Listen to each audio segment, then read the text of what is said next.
with our lesson, Tim Junkins. Woo. Good morning. Good morning. I feel like I'm louder than usual. We hear you loud and clear. Down a little bit. Yeah. Good news, I fixed the speakers apparently. Didn't realize I had fixed them, but yeah. Also, that one. Cool. We good? Wow, that was really loud. At least I know you're awake. Oh boy, I'm excited to be here. It's really good to see Eric, by the way, although it caused a bit of confusion this morning when Tom walked up to me and went, "Are you speaking this morning?" I said, I really, really hope so. I worked very hard on this, so, I'd like to at least get it out of the way. Whew.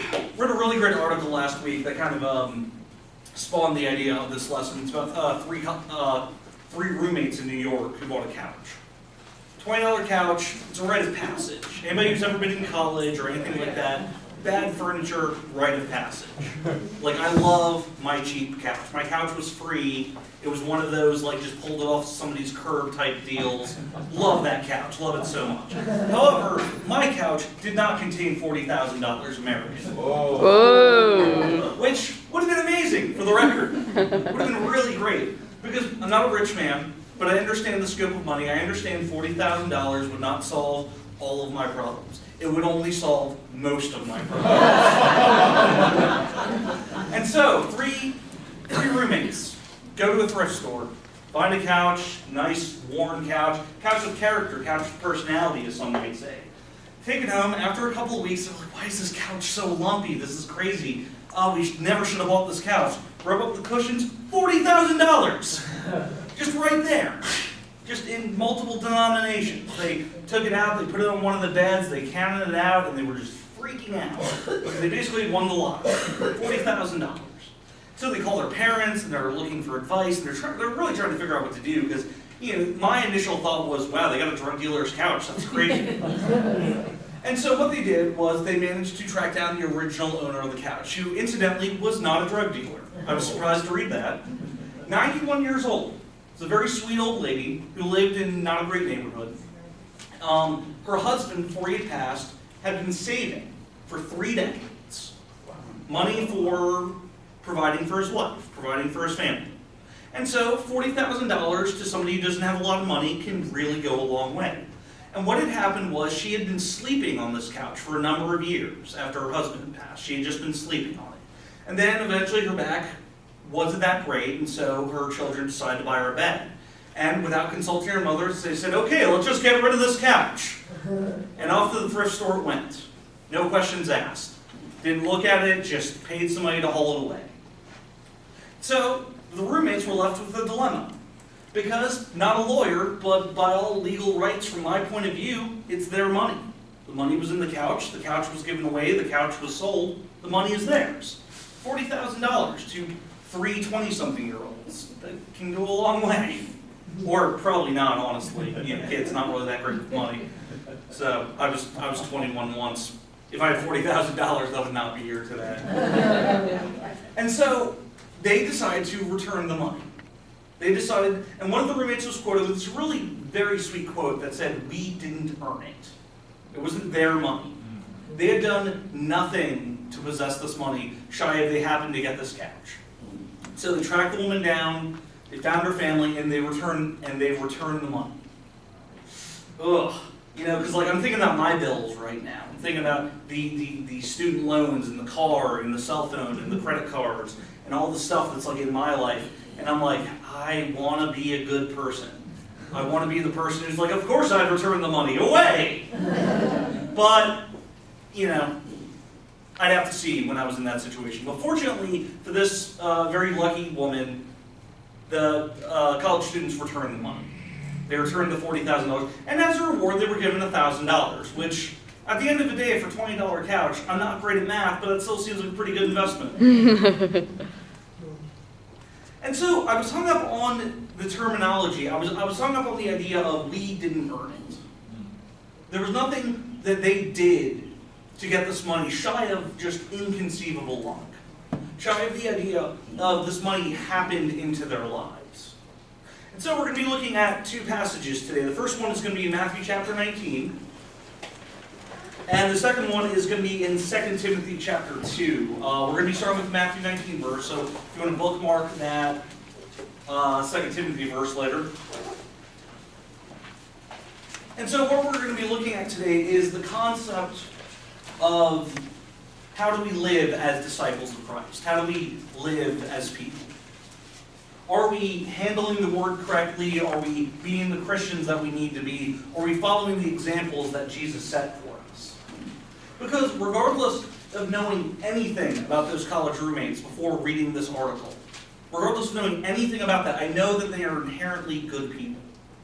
Because they returned an insane amount of money that was handed to them, that just fell in their laps. And so I look at that example and I look at that as a Christ-like characteristic. To look at something, to know that if you take this money, if you keep this money, it is going to damage somebody else's life. And how at the center of it, there's an idea of how to be Christ-like, about how to be a good disciple. So we're looking at Matthew chapter 19, starting in verse 23. This is after he talks to the rich man who Jesus tells him he has to sell everything, he has to get rid of it. Then Jesus said to his disciples, "Truly I tell you, it is hard for someone who is rich to enter the kingdom of heaven. Again I tell you, it is easier for a camel to go through the eye of a needle than for someone who is rich to enter the kingdom of God." When the disciples heard this, they were greatly astonished and asked, "Who then can be saved?" Jesus looked at them and said, "With man this is impossible, but with God all things are possible." Now, I look at these college students, I look at these young people, and I think about the idea of how one of them said we didn't earn it. Because ultimately, when shortcuts are just handed to us, when we don't earn rites of passage, because there are a few things I think people need in life. I think if you have roommates, I think you need one bad roommate story. I think you need one terrible apartment story. And I think you need one bad car story. I really think that's a rite of passage.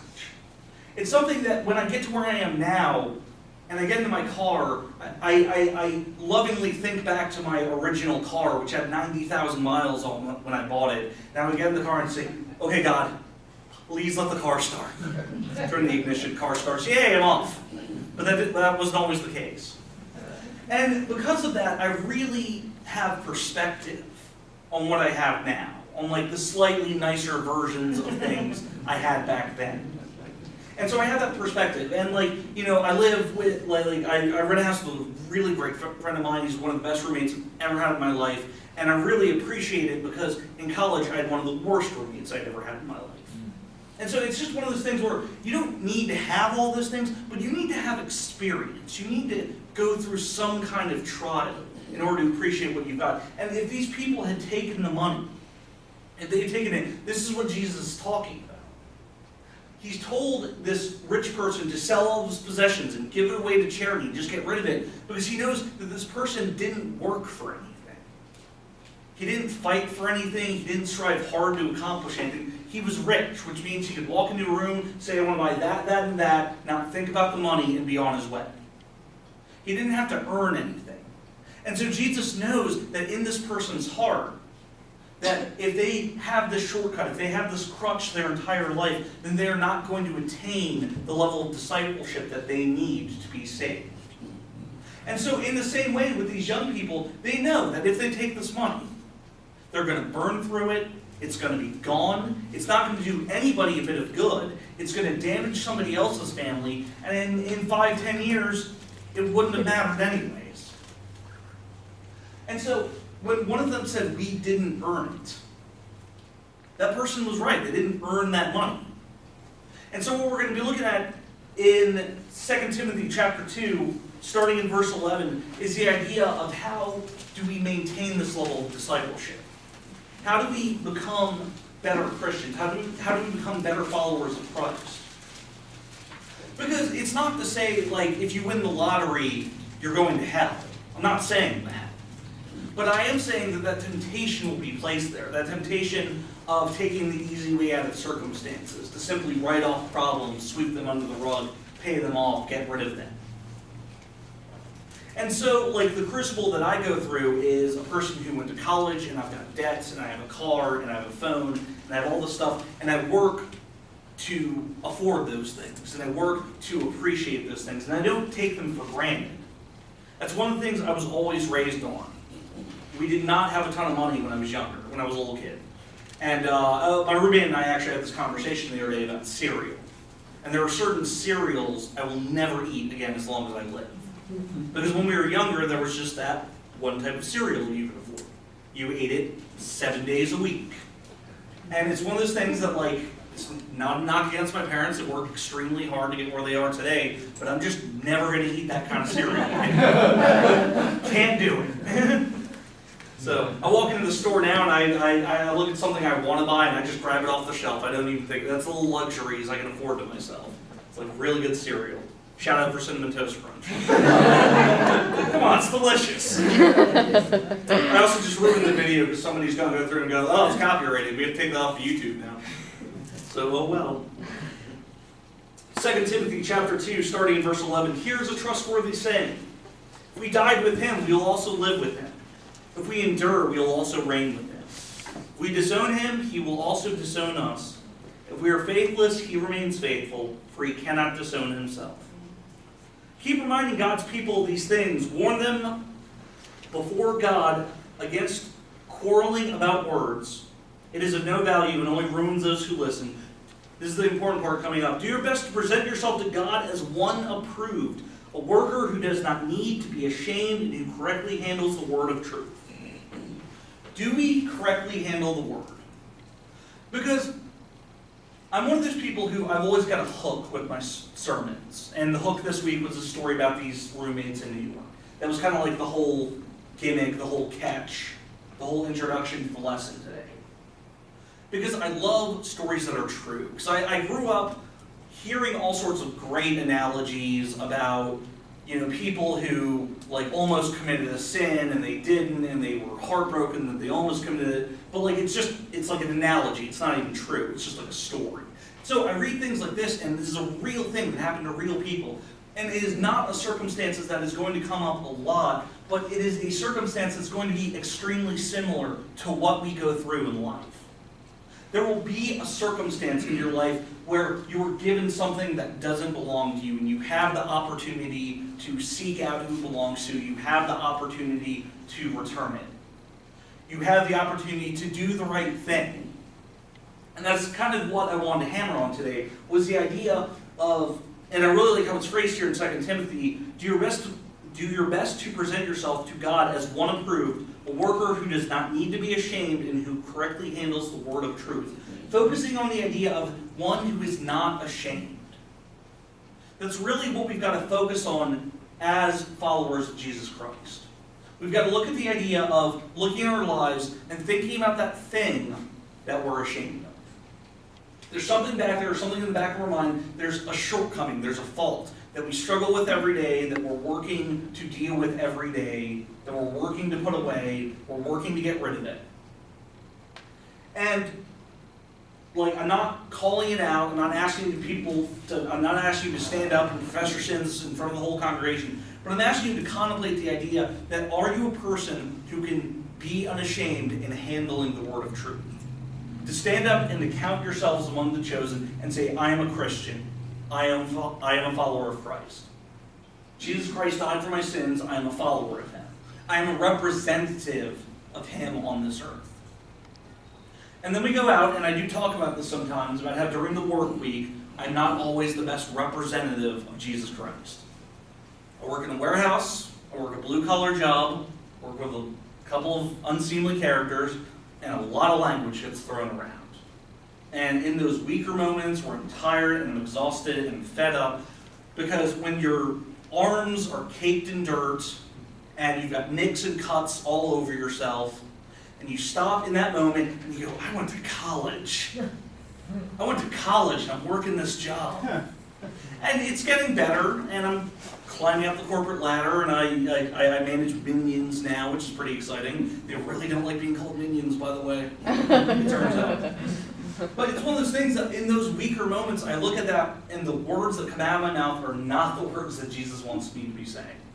There are a lot of uncertainties about life, about how we should live, about the friends we keep, the movies we watch, the music we listen to, and a lot of that I still work on a daily basis. But I can guarantee you for a 900% fact, those are not the words that Jesus wants me to be saying when I'm at work. That's definitely a possibility. All right, not impossible, it's definitely a truth. And so I look upon myself, and I ask myself, am I unashamed? Is there something that I'm dealing with? Am I able to do the right thing when it comes up? Because the one thing I always talk about is how doing the right thing is a discipline. It is not a knee-jerk reaction. It is not a split-second decision. When you make the right decision, the reason that these 20-somethings, the reason that they returned the money was not a knee-jerk reaction. They didn't get the money and go, oh, we should find the owner. It was because they were raised by good people, they were raised by good parents, who told them, do not spend the money, by the way. And they were able to take everything they had learned and put it into this situation. And so making good decisions, doing the right thing is a discipline that we struggle with on a day-to-day basis. Whether the little things or the big things in our life. There's something that when we come up to a decision, we have to decide if we're going to do the right thing or the wrong thing. It is not because in that moment you have all of a sudden become a good person. It is because you have been raised to be a good person. It's because you understand there are shortcomings in your life, and you need to make the right decision here.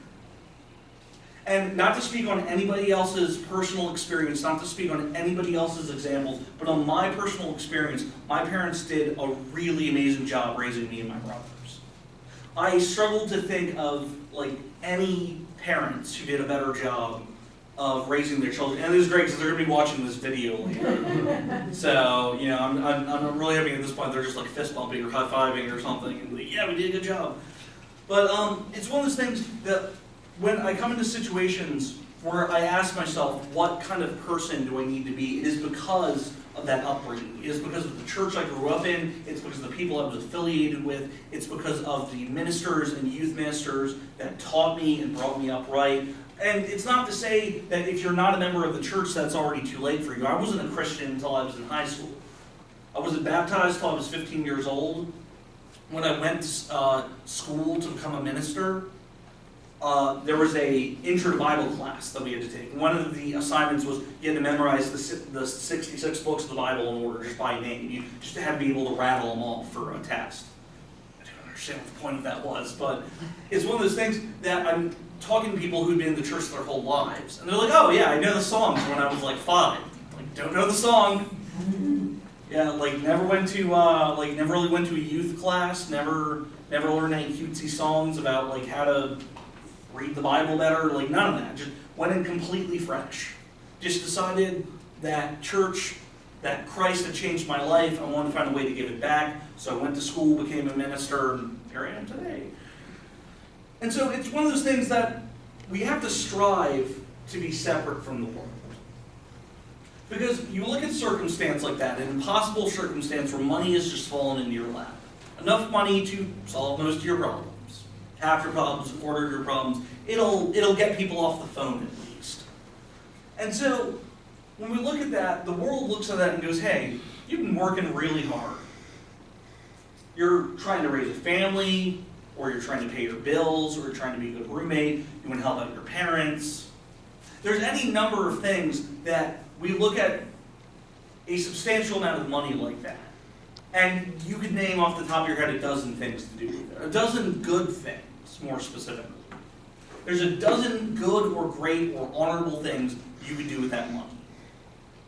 You could give it to your friends, you could give it to a charity, you could keep it for yourself in order to make your life a little bit easier so you can then in turn have more time to do more charitable things.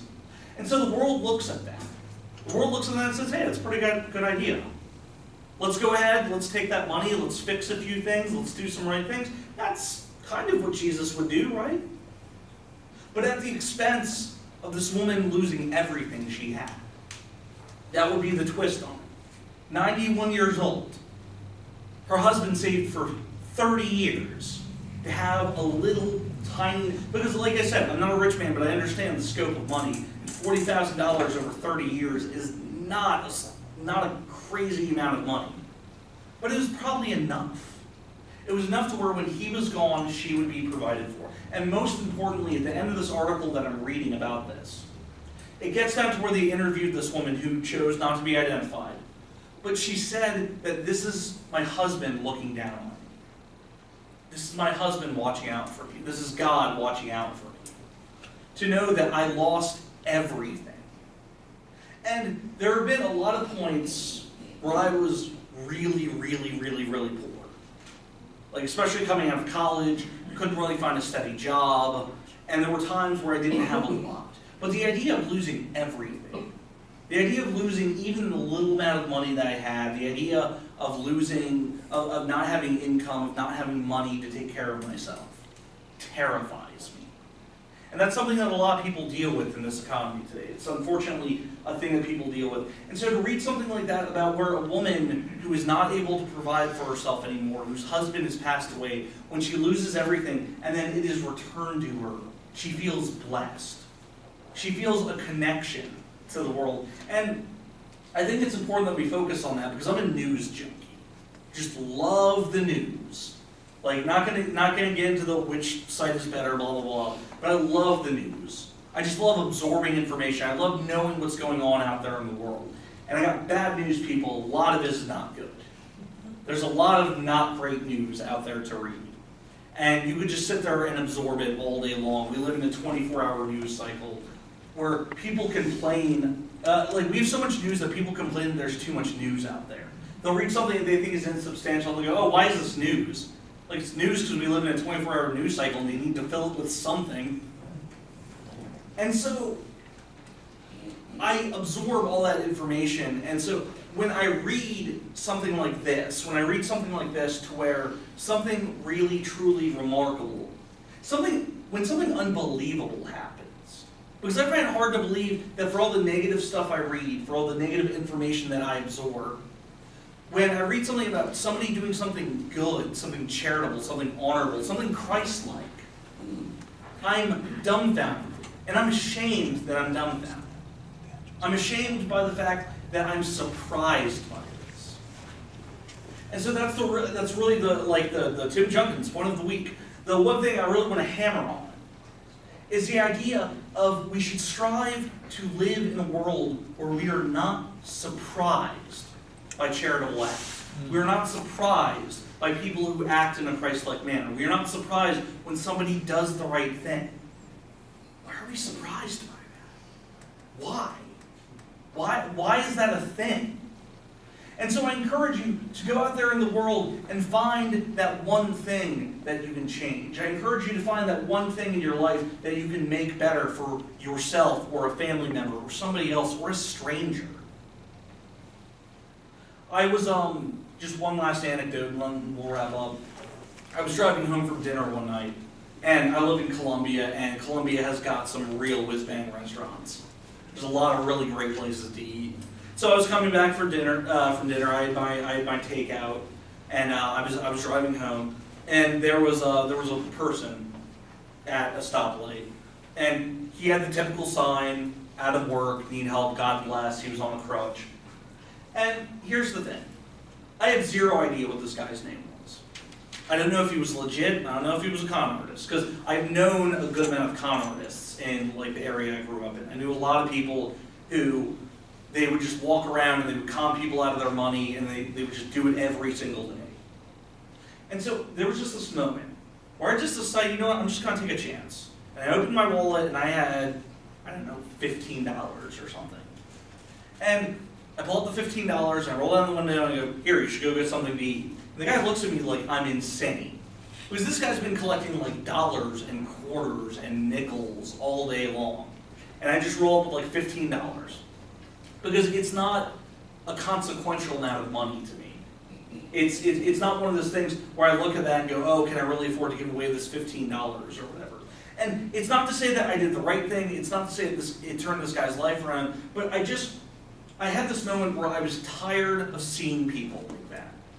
I was tired of seeing people standing on the side of the road. Because I see that a lot where I live.